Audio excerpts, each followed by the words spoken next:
여러분 반갑습니다. 송강입니다. 지금까지 우리는 6개월여에 걸쳐서 사찰을 중심으로 해서 정각이라든지 또 예배 대상이 되는 존상, 불상이나 불화 아주 자세하게는 살펴드리지 못했습니다만은 그 외에 불구라든지 법구에 대해서 두루 살펴봤습니다. 물론 시간 관계상으로 간략하게 살펴본 부분도 있고 또 미처 살펴드리지 못한 부분도 대단히 많습니다. 그러나 이제 그런 부분을 다 살펴보기에는 너무 시간이 많이 소요되기 때문에 부득이 사찰의 여러 가지를 살펴보는 것은 이 정도로 줄이도록 하고 이번 시간부터 이제 사찰을 중심으로 한 우리 불자들의 예법에 대해서 간략하게 몇 회에 걸쳐서 살펴보도록 하겠습니다. 우선 이제 그 사찰에 가기 전에, 절에 가기 전에 우리가 어떤 마음이 되어야 되는가 하는 것을 먼저 살펴보겠는데요. 예전에 제가 어릴 때 할머님이나 아니면 어머님들이 절에 가실 때 모습을 이렇게 회상해 보면은 저는 물론 산골이었습니다만 시골이었는데 그래서 1년에 하긴 예전에는 도시라 할지라도 그렇게 자주 절에 가지는 않았을 것 같아요. 1년에 몇 번 정도 시골에서는 이제 가게 됐는데 여러 가지 농사일도 바쁘기도 하고 또 제가 있던 곳은 사찰이 한 30리밖에 있었습니다. 그러니까 제가 사실 제 고향에 있을 때 초등학교 시절까지는 사찰에 가보지를 못했습니다. 중학교 때 이제 도예지로 나와서 저 혼자 이제 사찰에 가게 됐었는데 그만큼 좀 먼 거리에 있고 교통이 불편하고 여러 가지 이유로 잘 가지를 못했긴 했지만은 어떤 때 보면은 갑자기 할머니나 어머니가 며칠 전부터 이게 추운데도 불구하고 목욕을 하십니다. 요즘 이렇게 샤워한다든지 이런 것은 쉽죠. 그렇지만 예전에 시골에 목욕 시설이 전혀 없는 곳에서 겨우 물 좀 데워서 찬물에 타서 이렇게 하는 정도는 상당히 힘든 거죠. 그리고 어지간히 마음 상한 일이 있어도 얼굴에 표현을 하지 않으시고 입에 험한 말씀을 담지 않으시고 그리고 밤에 보면은 등장불 아래에서 쌀을 가리고 계셔요. 조각난 쌀이라든지 벌레 먹은 거라든지 이런 것은 다 가려내고 온전한 것만 고르는데 나중에 보면 그게 이제 부처님 전에 올릴 공양미가 되는 거죠. 그래서 이러한 모습들 또 사찰에 가는 당일날 보면은 깨끗하게 옷을 이렇게 갖춰 입으시고 가시는 모습을 보면서 그전에 지금처럼 불교 방송국이 있었습니까? 그렇다고 또 읽을 만한 책이 많았습니까? 법회가 많았습니까? 그렇지 않았거든요. 그럼에도 어떤 불자로서의 갖춰야 될 어떤 마음가짐이라든지 행동거지는 참으로 바르게 하신 것을 생각할 수가 있습니다. 그렇다면 우리 불자들이 예법을 갖춤에서 근본, 기본을 어디에 둬야 될까? 좀 생소한 얘기가 되겠습니다만은 그것을 진, 선, 미 이 세 가지로 정리를 해볼까 합니다. 갑자기 미인 선발대도 아니고 왜 갑자기 진선미냐 이렇게 이제 생각하실지 모르겠는데요. 사실 이 미인 선발대에 진선미를 쓰고 있는 것은 제가 볼 때는 이게 좀 별로 맞지가 않는 이야기 같아요. 이 미 정도는 또 몰라도 진선이 들어가는 것은 무슨 미인 선발대 하는데 그 사람이 정말로 진실한지 참된지 이거 보고 뽑는 것도 아니고 선한지 이런 거 보고 뽑는 것도 아닌데 어쨌든 우리 동양에 있어서 가치관이 바로 진선미로 이렇게 요약된다고 볼 수 있는 것이죠. 그러면 종교로 보면은 진 같은 경우는 이 불교가 해당됩니다. 불교가 진이 해당됩니다. 우리가 이제 흔히 동양에서 우리가 많이 쓰고 있기 때문에 사스삼경이나 이런데 이 참진자가 나올 것 같죠. 그런데 사스삼경에 참진자 한자도 없습니다. 다시 말해서 유교 사상에는 진이라고 하는 사상은 없습니다. 이게 어디까지 갔느냐 하면 선까지 가고 있거든요. 선. 그래서 이게 이제 유교의 궁극이 선에 해당됩니다. 그래서 보면은 성선설, 성악설 그러고 있죠. 불교식으로 하자면 성공설, 성품은 본디 공한 것이다. 뭐 그렇게 이제 가는 것이 옳지 않을까 생각됩니다만은, 예, 지는 이제 불교적이고 선은 유교적이고 미는 일반적으로 우리가 살아가면서 어떤 아름다움을 추구하는 그런 삶이 될 겁니다. 그러면 불자가 진에 해당되는 것은 뭐냐면은 우선 우리 마음가짐이, 우리의 신심이 진실되고 참된 그러한 자세가 되어 있어야 된다. 마음 자세가. 진실되고 참되지 못한 입장에서 뭐 흉내만 낸다든지, 물론 흉내를 자꾸 내다 보면은 그게 이제 자기 것이 될 수도 있죠. 그러나 결국 참된 신심, 진실된 신심이 아니고 그냥 왔다 갔다 하다 보면은 세월만 보내는 경우가 많다. 그래서 수십 년 절에 다녔다 하면서도 어느 날 갑자기 뭐 개종을 한다든지 혹은 뭐 불교를 떠난다든지 이런 것은 진실된 그러한 믿음이라든지 참된 마음가짐 자세가 안 돼 있었다. 그렇기 때문에 부처님의 법을 바로 받아들일 자세가 되어 있지를 않았다는 것이죠. 그래서 예법의 근본도 바로 이 참되고 진실된 쪽에 가 있어야 이것이 거기에서부터 비로소 바른 예법이 나올 수 있는 것이지, 그냥 허투루 해서는 절대로 그것이 되지 않는다 하는 것이고, 그 다음에 선이라고 하는 것은 바른 법도, 올바른 법도, 이런 이야기입니다. 왜냐하면 사찰이라고 하는 것은 많은 이들이 신앙생활을 하는 곳이죠. 그리고 또 스님들의 입장에서 보면 그것은 수행의 공간입니다. 따라서 어떤 경우에는 수천, 수만의 어떤 대중이 움직이기도 하는 곳이기 때문에 여기에는 물 흐르듯이 진행돼야 될 그러한 공간이기도 합니다. 따라서 물 흐르듯이 자연스럽게 그것이 돌아가기 위해서는 결국 여기에는 법도라고 하는 자체를 바로 알고 이 법도가 무엇으로 가고 있느냐, 그 목적성, 그 의미를 바르게 이해해야 된다. 그래야만 우리가 좀 편하기 위해서 절에 갔는데 뭐 이렇게 까다로우냐 이런 생각이 안 듭니다. 사실 가면은 뭐 여러 가지로 지켜야 될 것이 맞죠. 그런데 각자가 마음대로 해버리다 보면은 결국 물 흐르듯이 흘러가지 않고 뒤엉켜 버립니다. 따라서 내 스스로가 당장 방해를 받게 되죠. 이래서 이것은 법도에 대해서 잘 알아야 될 뿐만 아니라 그 정신에 대해서도 법도가 의미하는 바도 잘 이해를 하지 않으면 안 된다는 것이고, 그 다음에 미라고 하는 것은 불자가 해야 될 언어와 행동이 말하자면 아름다워야 된다는 것이죠. 우리가 마음이 진실되다고 해서, 마음이 진실된 사람이 뭐 언어와 행동이 사실 뭐 지멋대로 이렇게 될 일은 없겠습니다만은, 그러나 자꾸 이렇게 거친 것을 바로 잡아 나가야 되거든요. 그래서 사찰에 가서 우리가 예법을 갖출 때는 말이라든지 행동에 있어서 가능한 한 아름답게 표현될 수 있도록 그렇게 해 나가다 보면은 여기에서 소위 완벽한 예법과 또 수행의 어떤 성과가 있지 않을까 이렇게 생각됩니다. 그래서 저는 이제 진선미 이렇게 이제 요약을 해보는데,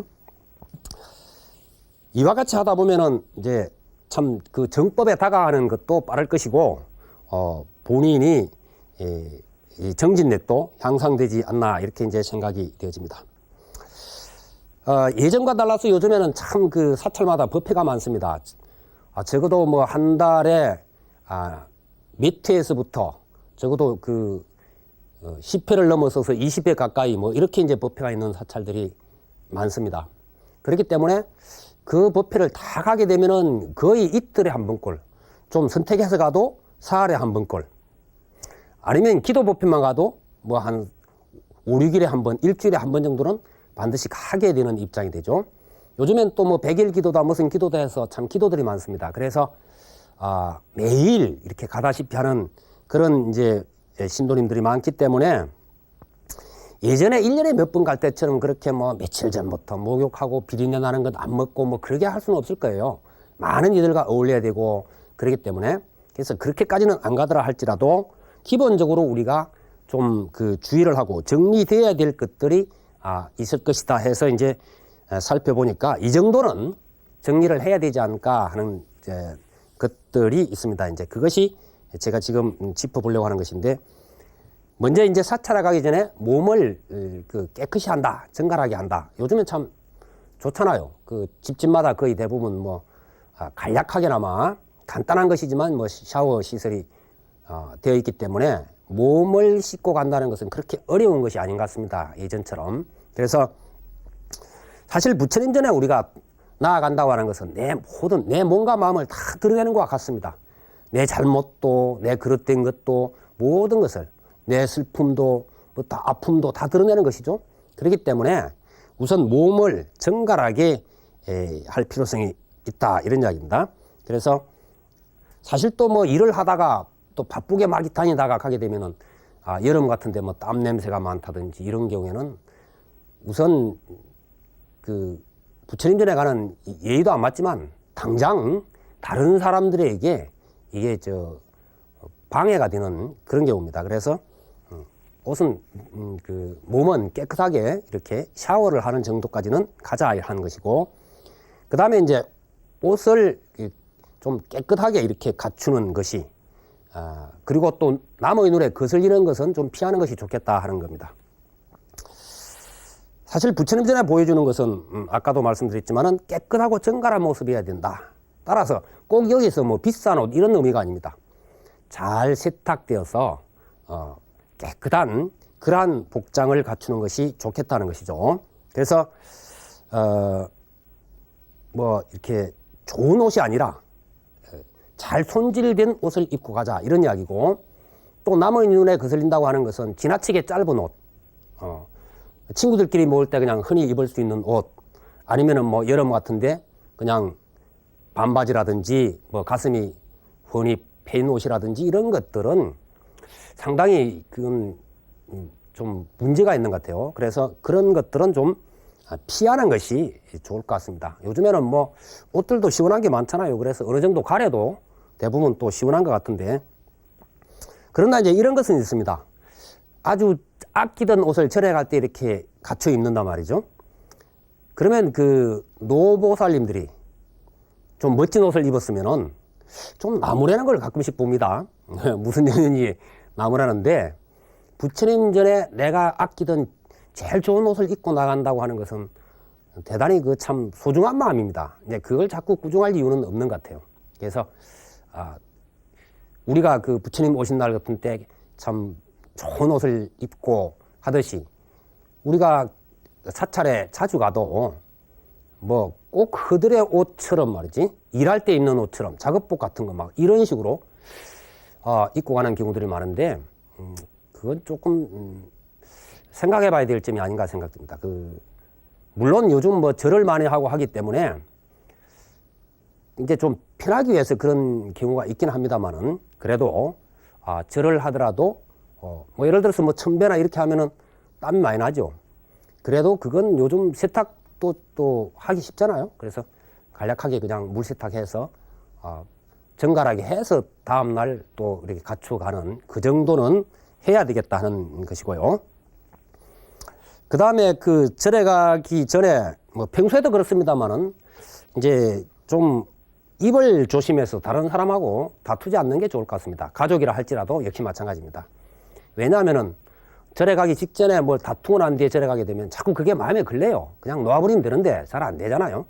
그래서 기도를 하면서도 자꾸 이제 그 생각 때문에, 독경을 하면서도 다른 데 생각이 가고 하기 때문에 자기 자신에게 우선 큰 장애가 된다는 것이고요.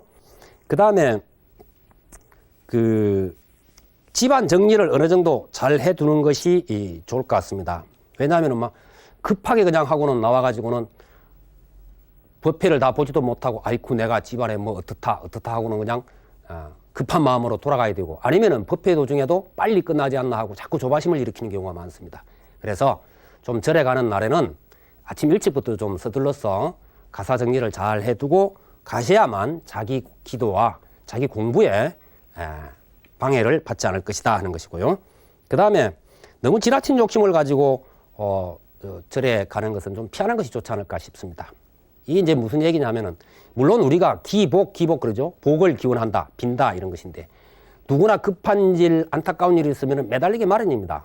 그래서 부처님 전에 가서도 당장은 그 매달리고 싶고 좀 부처님의 큰 힘으로 해결되었으면 좋겠다는 바람이야 누구나 다 같죠.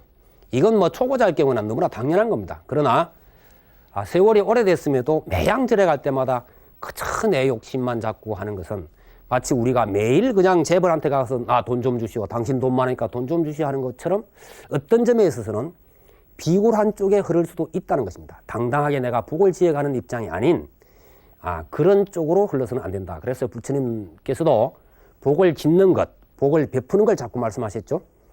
그래서 너무 자꾸 그쪽으로 욕심을 내지 말자 하는 것이고, 그 다음에 요즘에는 차를 많이 가지고 다니시잖아요. 몰고 다니시는데 뭐 포장이 잘 돼 있긴 합니다만은 다른 사람에게 장애가 안 되도록 하는 것이 좋겠고, 비포장 도로를 갈 경우는 좀 빨리 달리고 하다 보면 먼지를 일으켜서 다른 사람 같이 이제 기도할 분들인데 여러 가지 이제 장애 요인을 일으키는 경우가 있고요. 또 법당 안에까지 그냥 그 앞에까지 차를 몰고 들어가는 경우가 있습니다. 대체적으로 사찰에 오래 다녔다고 하는, 말하자면 그 대접을 받는, 다른 신도들에게 대접받는 정도 위치가 되면 자꾸 안에까지 차를 몰고 들어가는 그런 그 습관들이 있는데, 이건 대단히 잘못된 것이라 이렇게 생각되어집니다. 제가 예전에 보리암의 그 산 위 도로가 개통되고 난 뒤에 한번 간 적이 있습니다. 그전에는 물론 뭐 밑에서부터 걸어서 이제 보리암을 저 위에 있다 생각하고 위를 쳐다보면서 올라가죠. 땀을 흘리면서. 그래서 이제 보리암까지 도달해서 아래를 내려다보면 그렇게 기분 좋을 수가 없는데, 이제 뭐 편하기는 합니다만 도로가 위로 뚫려 있어서 어쩐지 그런 건 저는 좀 마음에 좀 안 드는 사람인데, 중간쯤 그 주차장이 있다고요. 중간 더 올라가죠. 그래서 이제 저도 일부러 거기다 차를 두고 걸어갔습니다. 왜냐하면 그 보리암 뒤 주차장까지 차를 몰고 가기에는 좀 불경스러운 것 같아서 거리가 좀 꽤 됩니다. 그래서 이제 걸어가는데 보니까 좀 보리암에 자주 다니는 분들 같아요. 차를 막 몰고 이렇게 지나가고 그러더라고요. 그래서 승복 입은 제가 가는데도 뭐 탓이란 뭐 얘기도 없고 그냥 이제 쌩쌩 왔다 갔다 하는데, 그 보리암 뒤쪽입니다. 바로 윗 주차장이. 그래서 마치 뭐 부처님 정수리에 차대는 것 같아가지고 그 좀 잘못된 것이 아니냐, 그런 것들은. 그래서 이제 이런 것들도 우리가 조심해야 될 필요성이 있겠다, 이런 생각이 들고, 보리암처럼 위에서 법당을 향해서 내려가는 것도 상당히 좀 문제가 있지 않나. 그거 좀 다시 생각해서 그 노선을 좀 바꾸는 것이 좋지 않을까 하는 생각을 개인적으로 해봅니다만은, 어쨌든 이런 몇 가지만이라도 우리가 마음 자세를 가다듬으면서 바로 잡아가자 하는 말씀을 드리면서 이 시간 마칩니다. 여러분 성불하십시오.